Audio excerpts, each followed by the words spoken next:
Hey guys, it's Mark from parkfellers.com. Today we're looking at the Traxxas SLEDGE. This is their version of a monster truggy.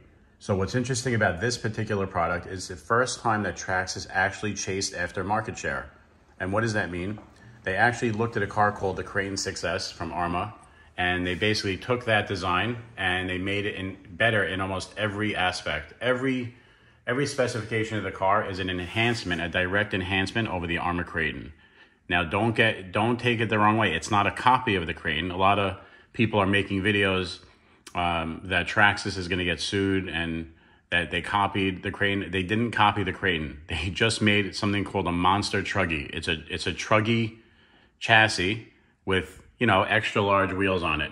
And that's all they did. Every part has at least 2 or 3 different changes over the Crane. So let's say their front arms. Their front arms are so unique that you have these little plates that insert in there. Arma doesn't have that.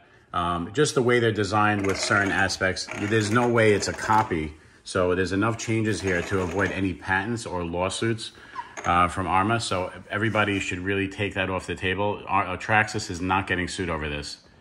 You can't get sued for making a better product. That's what the competition is. That's the definition of competition. And there were no patents violated here. So everybody, if you see that it's clickbait, don't click the video. Do not give in to the YouTube poster that says that Traxxas is going to get sued and it's a copy. It's not a copy. They took what Arma did and they just made it a little better. And the reason why they did it is Traxxas, they did something smart. They're going after their market share. They know the Crane sells, it's one of Arma's best-selling cars. And they decided to make something that has the same platform. Now this is something of a basher. The key points of this is that the drivetrain is so much more durable than an Arma. The Arma, you have the differentials, the ring and pinion gear. The teeth are way too small for the amount of power and the size of the wheels that the Crane has. Traxxas definitely addressed that issue and made the teeth on their ring and pinions extremely large. And their spider gears inside the differentials are also much larger. The Arma ones are unacceptable. They're so unacceptable that people make tons of videos of putting earplugs inside the differentials. Some people lock them, but they're very unreliable. And I know that because I have a hobby shop and I sell tons of those parts. As far as the Traxxas differentials, these things are going to last. How do I know that? Because the Max, which is the car under this, has the same type of thing where they overbuilt the gear size, the teeth and the length they're just overkill. And I have yet to sell, I don't even think I've sold one ring and pinion for a Max. And this definitely trumps in design and durability. This is gonna trump the Max in that. So this is gonna be something where all the durability and all the things that people have been wanting out of the Crane, they were all addressed in this car. The steering servo has more torque. The chassis has more bracing. The motor and the speed control are reversed so that there's better weight distribution. It's a different layout than in the Crane. You have a much better wing. So the wing, what Traxxas did was they know you're going to do wheelies, so they actually put these little ribs here because they know this is going to be touching the ground when this thing lifts up. So I'm just saying they basically enhanced every part of the car. Now, interestingly enough, Traxxas used the same shocks on this car in the front than the Max. Those are the Max shocks, which are really good, really thick and beefy. The rear shocks, however, are longer than the Max shocks, and that is a new part number. So really cool. Now, to mention the fluid weights of the car, Traxxas went with 50K in the front and 50K in the back for the differentials, which I agree with. The one I don't agree with is the center, which is 20 million. 20 million is almost locking the center diff, which means you're going to pull wheelies and the front tires are just going to pancake. To me, that's not really fun. It's entertaining for, 2 minutes, and then it gets boring.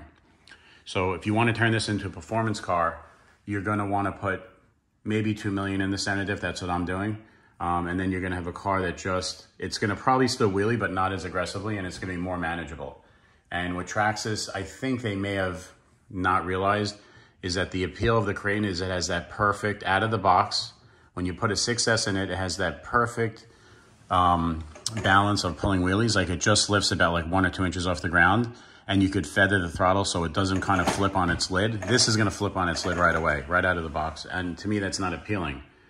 So, and there is no torque control like in the Arma. So that's one advantage the Arma has, is you have punch control, which you can control the torque vectoring in the software and tailor the amount of reaction of the torque in the car, so that controls the wheelies.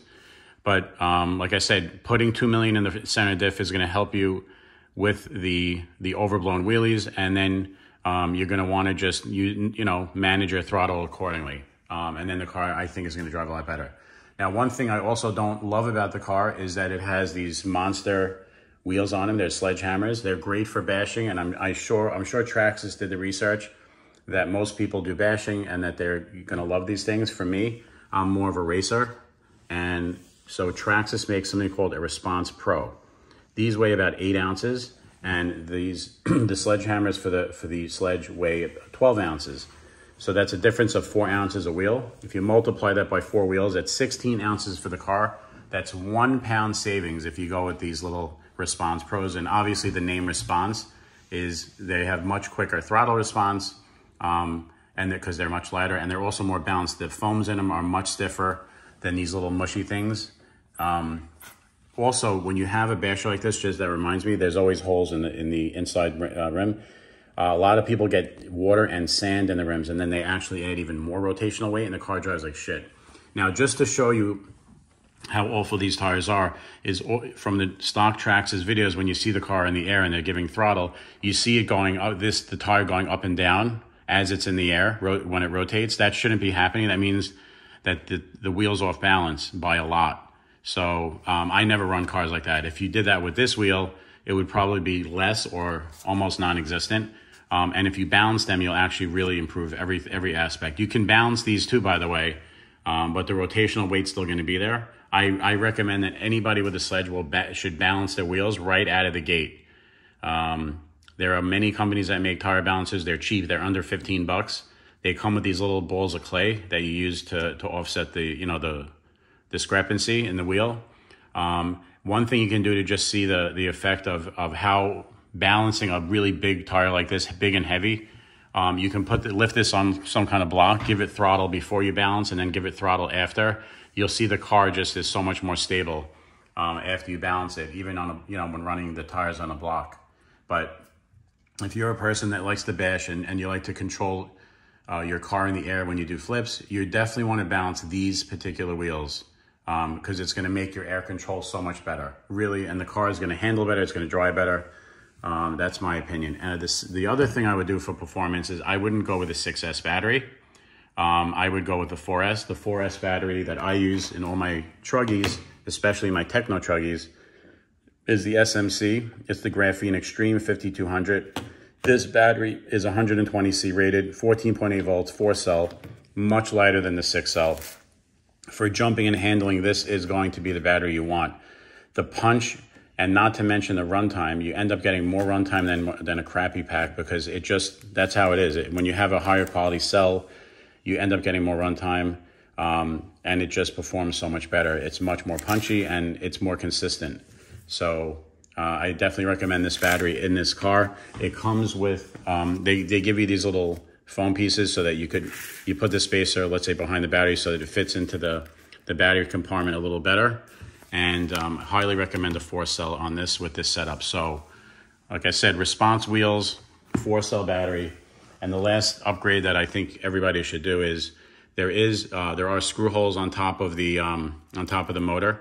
I definitely think everybody should put a fan for added cooling. This happens to be a Power Hobby. This is a high RPM fan, and you want to, it'll probably just attach with 2 screws. I don't know if it fits all 4. I don't know if it fits perfectly, but you can definitely attach this somehow to the top, or you can get a better fitting fan. But a high RPM fan for the top of your motor is going to be something that I recommend right out of the gate to keep your cooling down. Now, because you're going with a 4-cell battery, everybody's going to be worried about speed. Everybody wants to have that awesome power. But what I recommend is just use the gearing that they use for their aggressive gearing, which is 1846. And if you're using a 4S, I'm sure you can go higher than an 1846, maybe a 2046 or a 2146 because you're going 4S. And then you're gonna get similar, you probably get really high speeds with that. And it's definitely the truck is definitely gonna handle better and perform better in my opinion. One of the cool things about this car is it has a T-shaped brace. Center brace is T-shaped for torsional rigidity, much, much stiffer than the one from Arma that's round, the round tube. So this is thick, like I said, and it has material that is shaped like a T. So you have rigidity on every axis. And that is definitely something that is a welcome upgrade over the Arma. Another thing that I love about this car is they really improved the clipless body design. Look how big that hole is to accept that little hook. On their other cars, the hook is smaller and the hole is small, so you have to fight it with it. This is a one-handed operation. I could basically take this cover with one hand as I'm filming, holding the camera, and basically slide it in and push down, and now the cover's on. I've never had such an easy cover installation on any car. Very, very well done. And you know, you get the Arma crate and you're at the field, you have to put those 4 pins in like a little kid, and they always look like crap, and they're always breaking off and you're always losing them. So this, look at that, it's a clean design, no pins, and there's no problem. Super, super durable, made really thick and beefy, and very, very nice improvement. All right, so the 2275 steering servo, it has over 350 ounces of torque. It's a lot stronger than the one that comes with the Arma Crane 6S, and that is on 6 volts. If you happen to change your ESC, I actually called Traxxas and they told me that this could handle 7 volts. So if you do use another ESC, you can crank up the voltage and you'll have over 480 ounces of torque.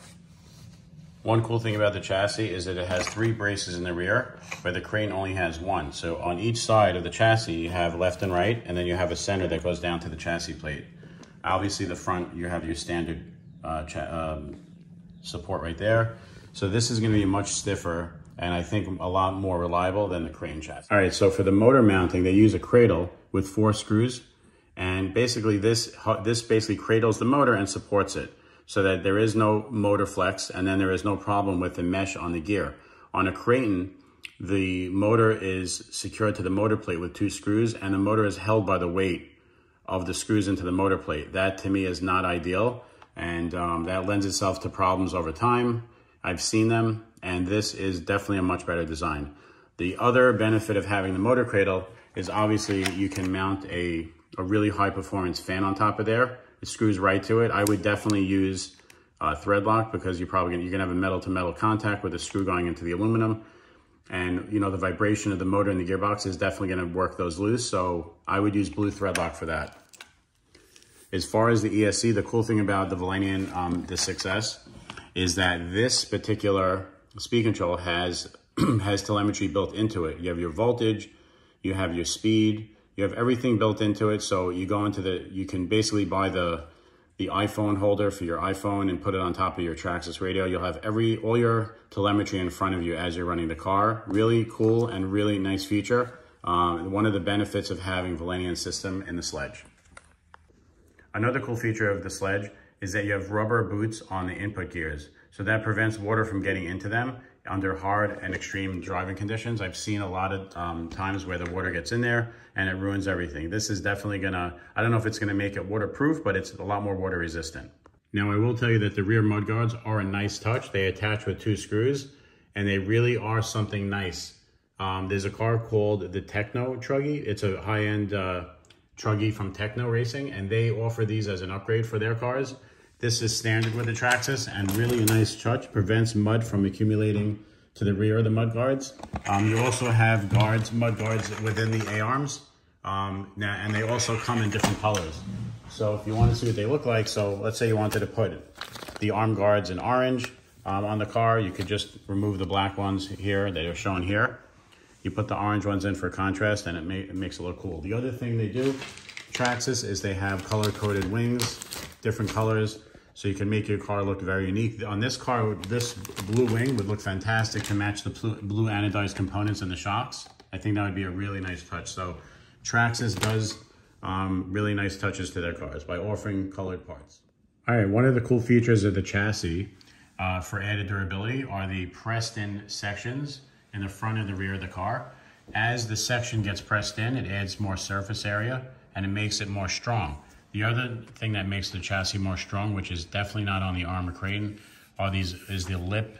You have these angled lip around the surround of the chassis plate, and that is definitely a nice feature of that chassis plate. So you have a much stronger chassis than the Creighton. All right, guys, so the one weak part of the car that I see is the steering links and the turnbuckles. They made it of pure plastic. I don't know why Traxxas chose to do this. I'm sure there was a reason. Maybe they just wanted the car to be easy to set up and kind of basically tuned out of the box. Not sure, but those are the only things on the car that I think are going to be a problem when we start running this thing. So we'll let you know. We'll keep you posted on the following videos. Anyway, that's what we thought. We do think also Traxxas should be, I mean, they do with every car. They probably will have upgraded aluminum adjustable links. So definitely keep an eye out for that. Traxxas has that for almost every car they make. All right, guys, thanks for joining us on this video. It's Mark signing off. Please leave a thumbs up, share the video, and please leave any comments below if you have any questions. There will be follow videos to this one with running footage and also upgrading the car. We should be receiving the sway bar kits in this week. We're also going to be getting colored parts, you know, like wings and maybe parts of the arms and things like that. And we're going to show you how those look on the car. But anyway, again, thanks for joining us on this video. Please stay tuned for the next one, and we'll see you in a little bit. Thanks.